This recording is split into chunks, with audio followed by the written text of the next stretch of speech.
Good morning, good afternoon, or good evening, depending on when you are listening to this video presentation. I am Ravi Nahar, the founder of Ramayana and Decoded, and the purpose of this video is to tell you about and convince you on the most amazing system of yoga meditation available to you. It is encoded in the ancient scriptures of India, in the Ramayana and the Mahabharata. It is a simple technique which anyone can practice. It is highly effective, impactful, and value adding to both your personal and your spiritual journey or life. It will help you solve complex problems by expanding your awareness or your consciousness and focusing your mind. Two traits which highly successful people have and use very effectively to get anything that they need and want. The illumined Rishis of ancient India declared that there is a power that is hidden within us that can reveal riches which are really untold.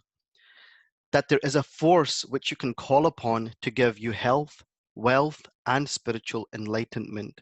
And they demonstrated these truth principles, these scientific truth principles, which will also work for you through the practice of what is known as Kriya Yoga, or also the lightning path to material and spiritual abundance.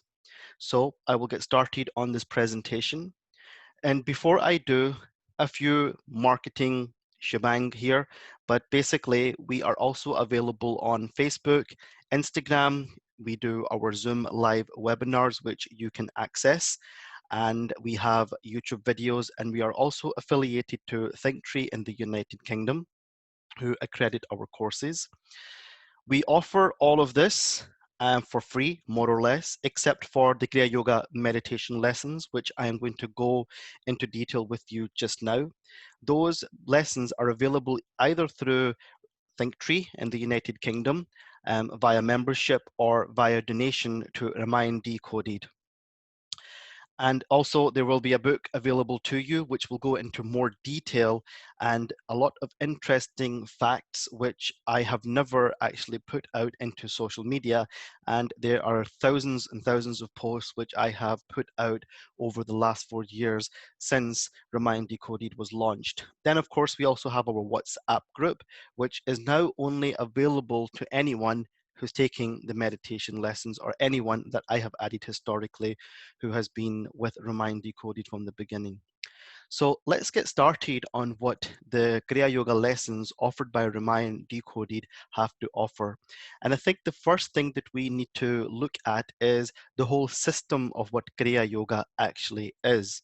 There are traditionally 6 chapters or 6 levels which you have to go through when practicing Kriya Yoga. However, the most important one is the first chapter here, the first one, which includes Kriya Pranayama, Mahamudra, Yoni Mudra, Navi Kriya, Kacheri Mudra, or Talabya, which is a very difficult technique to practice. And Talabya is like a softer version of it, which eventually you get towards Kacheri Mudra. And then there is the silent Kriya, Om meditation, and energization exercises, which is also like a Kriya Pranayama for re-energizing your cells with cosmic energy or the energy around you.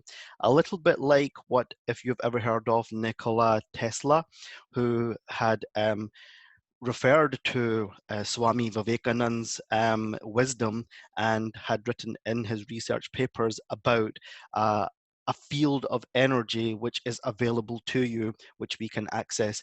We can access those and those energies, not quite in the way that he was trying to harness it, but through certain Kriya Yoga meditation techniques, certain advanced techniques, which we move all the way down here. So just to explain what these pictures are on the right and the left, these are not just deities. These, to me, and how I explain them, are energies which are imprinted into the Akashic records by the ancient rishis of India. For example, on the left we have Hanuman, and Hanuman is a name which, when broken down, actually comes to mean pranayama or life force control, which is controlled through the link of the breath. And Hanuman over here is sat in the position which we call Mahamudra, or the great pose.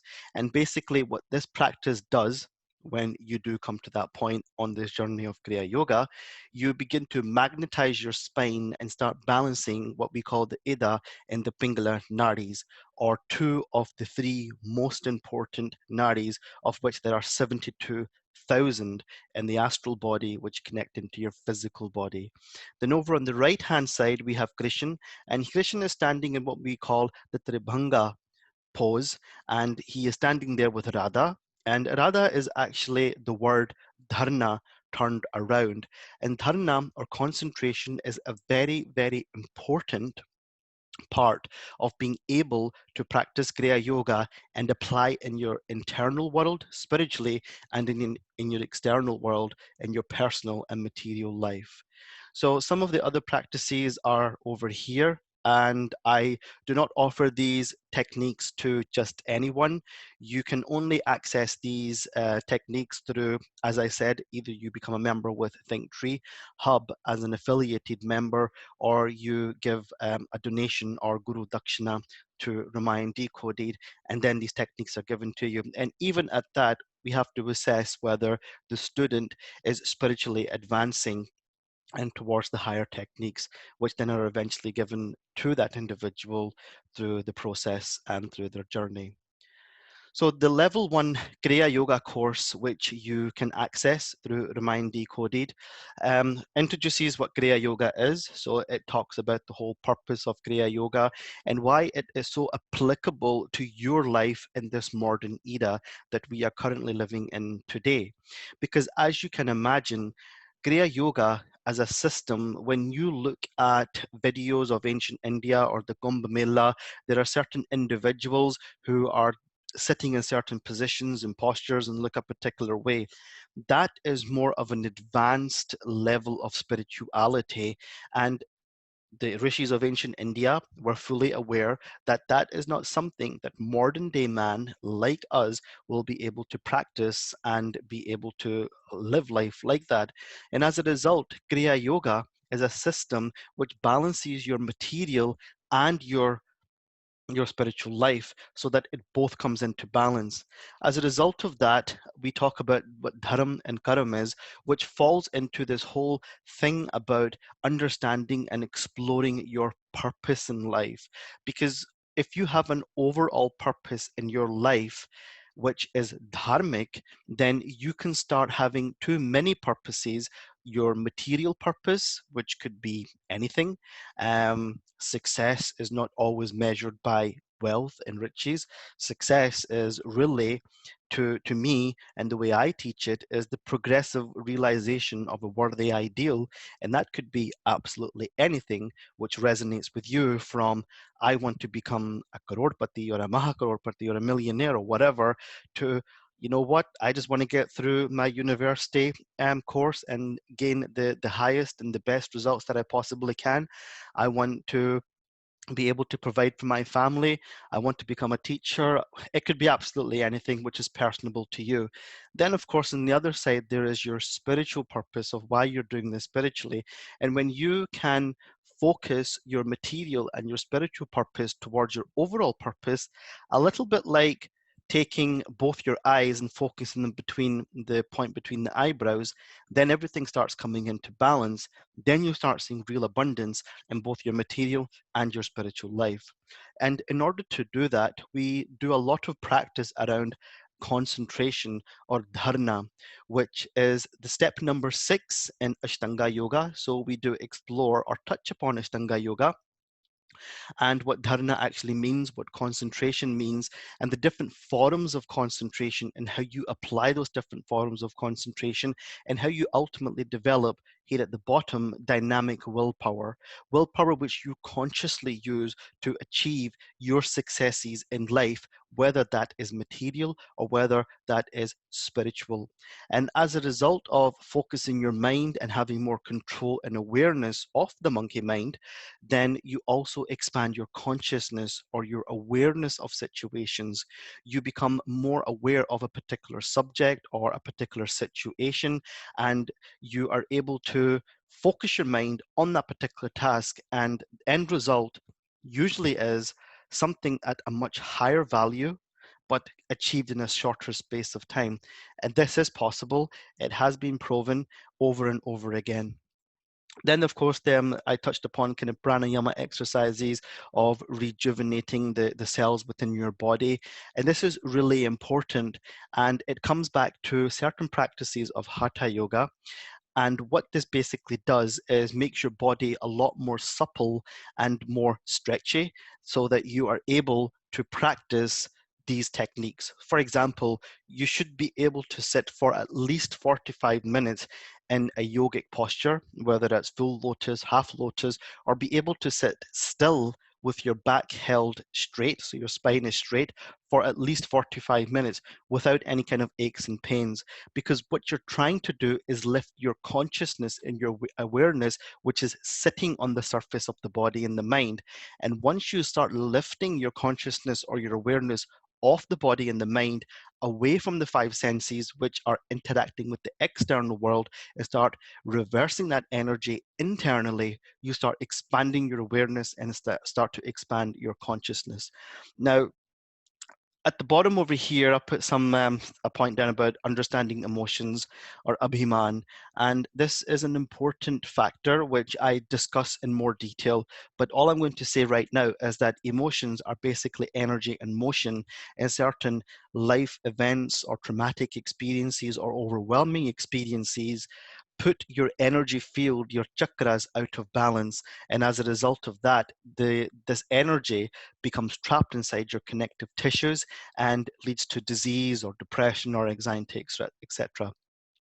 The time frame on the course I have said is about 30 days, and that is if you were to practice the concentration technique every day for like 6 to 8 hours a day. Normally what happens is it's an ongoing process, and we can review the progress of the student every 30 days onwards. So I think I probably covered a lot more of this, but just to be more specific, the technique which is used in the Kriya Yoga technique offered by Ramayana Decoded is known as the Hong Sa or the Hamsa technique of concentration. And it is a very simple technique to practice, but it is a very, very powerful technique once you have mastered it and become a lot more aware of it. And what I like to do with these lessons is explain to you what is happening to you internally, both materially and also psychologically, and from a human physiology point of view, in terms of what's happening to your brain, what's happening to your heart, what's happening to your mind internally, to make you more aware of this. And then what I ask you to do is to go and apply that in the external world, where perhaps you are having challenges to do something that you have struggled with for years, and you start applying that level of concentration to those particular tasks or barriers, and then we discuss how we can move forward from that. And the whole purpose of this really is to balance your material and your spiritual life. So this is how the course is available to you. It's available either as a hard copy or online. Most people prefer to do it online, considering the current situation with COVID-19. And a big part of it, as I mentioned before, is the purpose worksheet. But you also have access to some PDFs which I've put together around yoga cycles, Ashtanga yoga, Dharma, Karam, Gayatri Mantra, and it is available to you as a one-to-one session over Zoom. I have been asked the question of how many sessions do we get. I haven't placed any kind of number on that. It's really as many as you need and my availability, and I try to keep it as informal as I possibly can, because that enables me to keep it as personable as I possibly can. So exploring your purpose in your dharma is obviously, like I said, a very big part of it. And I make a lot of reference to the Mahabharata, or the war versus the Kauravas and the Pandavas, and how Krishna helped Arjun maintain dharma by ultimately going to war with his own cousins. And it's very interesting, and we explore what dharma actually means. When I've asked this question to a number of students that either come to see me or over one-to-one Zoom sessions, they kind of most common denominator reply that comes back is that it is righteousness. And it's not necessarily righteousness, and we do explore that. And I'm going to touch upon it just now very briefly, because righteousness is different for every individual. What's right for me may not necessarily be what's right for you. And what's right for you may not necessarily be right for the next person beside you. And therefore, Dharma cannot be righteousness. But then we explore what that actually means, because we start digging deep into the Vedic literature and what the Rishis, the illumined Rishis of ancient India, had written from their realizations of what Dharma actually is, and why Krishna asked Arjun to do certain acts on the battlefield of Dharmkshetra Kurukshetra, which actually means the bodily field of activity of the body and the mind, why he asked Arjun to do certain acts like um, fighting against Bhisham by almost, you could say, cheating him, or by diverting their attention like they did with Drona. So with Dronacharya, who is the guru of the Kauravas and the Pandavas, had a son called Ashwadhama, but there was also an elephant on the battlefield known as Ashwadhama. So Krishna had asked for Ashwadhama to be killed by Bhim, and then to make a big noise about that, I've killed Ashwadhama. As a result of that, Dronacharya became very emotional, but he only became emotional because of the words that he had heard. Ashwadhama had died. He was not aware that Ashwadhama was the elephant and not his son. So there was things like that that Krishna used, and Krishna asked Arjun to do on the battlefield, and we explored that from a dharmic point of view and what that actually means. So the concentration technique, it's a powerful technique when mastered and can bring you great focus of the mind. And your mind is really this entity which exists within you and around you. And it is the most powerful tool that you have to your disposal. It is a gift given to you by the God, or the gods, however you want to look at that. It is the power of reasoning and the power of will are the two gifts that you have been given to be able to achieve absolutely anything that you want and that you need. And I mentioned at the beginning of this presentation that highly successful people, and let's rule out that it doesn't always have to be associated to riches and wealth, but highly successful people are very, very good at utilizing these two powers when they need to. And it's being aware of that. We also touched very briefly upon Vedic astrology, but this is really something that I only ever get into with the student as we discuss the progress, and if there's anything that's coming up that I think I need a little bit more information on, then we tend to go down the Vedic astrology route. But there is a science behind that as well. And this whole technique of Kriya Yoga is very scientific. So as I said, it is very scientific, and just to kind of delve into that in a little bit more detail, there are two types of benefits. I've mentioned it many times, material and spiritual, and the kind of material benefits apply to the levels of consciousness which go from human to semi-super consciousness, and then the spiritual benefits are more for your super consciousness or your universal consciousness, or what I call Ram consciousness. And over on the left-hand side of the screen there are various brainwave patterns. And what the scientific technique of Kriya Yoga helps you to do is to go into more subtle brainwave patterns. So at the moment, it's kind of, in kind of modern mainstream media and social media, we are aware of the gamma brainwaves. However, science has actually gone even further than that and discovered lambda brainwaves and epsilon brainwaves, which are very subtle and operate from 0 to 0.5 hertz. That is more kind of in tune with Ashtanga Yoga's dhyan or meditation. That is meditation. Meditation begins where concentration ends, and concentration ends when your mind, your focus is super concentrated. So Kriya Yoga for modern day living. I have designed this course from everything that I have learned over the last 25 years in my experience with Ramayana and Decoded, and there have been hundreds of thousands of people that have asked me questions. There have been millions and millions of people that have left comments and watched our videos and interacted with Ramayana and Decoded over Facebook, WhatsApp, YouTube, Instagram, face to face. And from what I have learned is that Kriya Yoga is ultimately a type of system, or is a system, which balances your material and your spiritual life. And that was the purpose why it was brought out from the Himalayas of ancient India and into modern day living by Mahavdar Babaji, who gave it to Lahiri Mahasaya, who himself was a householder yogi. So, talking about being householder yogis and material success, a very small point here is that a lot of people that I have come across kind of explained to me that they want more riches and wealth, and they talk about Lakshmi. And this is a very small point, so I'm not going to spend a huge amount of time on it. But Lakshmi basically symbolizes prosperity, and prosperity does not necessarily mean that you have £1 million lying in the bank. It basically means that you can live a content and live in gratitude in your life and be able to do all the things that you need to do to sustain your life and your family life with whatever earning that you have. That is basically Lakshmi.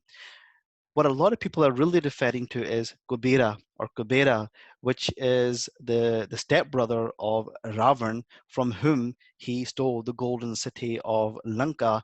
And Kubera represents wealth. And there is, I alluded to Vedic astrology, there are mantras which you can recite and evoke certain energies. However, as I have mentioned many times throughout this presentation, it all depends on a concentrated mind and how you apply that internally and externally. So looking at the scientific spiritual aspect of Kriya Yoga, this is just a very small example of the kind of figures that we work with when it comes to Kriya Yoga. Kriya Yoga is very much involved with the breath, because the first act of life is breath, and the last act of life is also breath. And the human body takes around 21,600 breaths in 24 hours. A Kriya yogi could only take maybe a few thousand, I think it's 5,000 breaths per 24 hours. And ultimately, what that does, it begins to slow down the heart. And there is a scientific reason to why that's done, which is explained and taught throughout the lessons.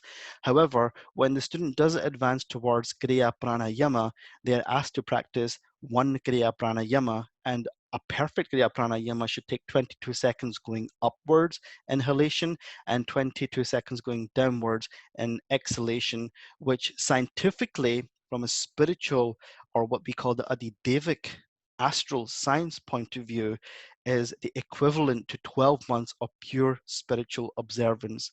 But this system is, sorry, here we go. A master over here, Steve Jobs, who actually practiced and advocated meditation to his employees and was very much focused on what we call pratarya, or internalization of the senses, that in order to understand the outside world, we have to first begin by understanding the inside world. And that whole entire system was also applied to their marketing strategy, which you may or may not have picked up at the very beginning of this presentation. I used a very similar technique. But I was going to allude to that the scientific and spiritual aspect of Kriya Yoga is also very connected to the Vedic astrology side of things as well. And again, it's something, like I said, I would only ever go into this with the student if there was a reason to do it. But basically, pranayama is a form of breath control, which is linked to life energy control. And pranayama is actually the practice of Hanuman, because Hanuman, when you break the word down, means to kill the mind or to dissolve the mind. And the mind is linked to the breath. Kriya Yoga is linked to the breath and to life energy. This is the reason why Shani Graha, or Shani Maharaj, is afraid of Hanuman. So you can recite the Hanuman Chalisa, or you can go one step further, or 100 steps further, and practice Kriya Pranayama. So that is the end of my presentation. I hope it gives you an insight into what Kriya Yoga is, and I do hope that you decide to take these lessons. As I said, you can access them through a donation by contacting me.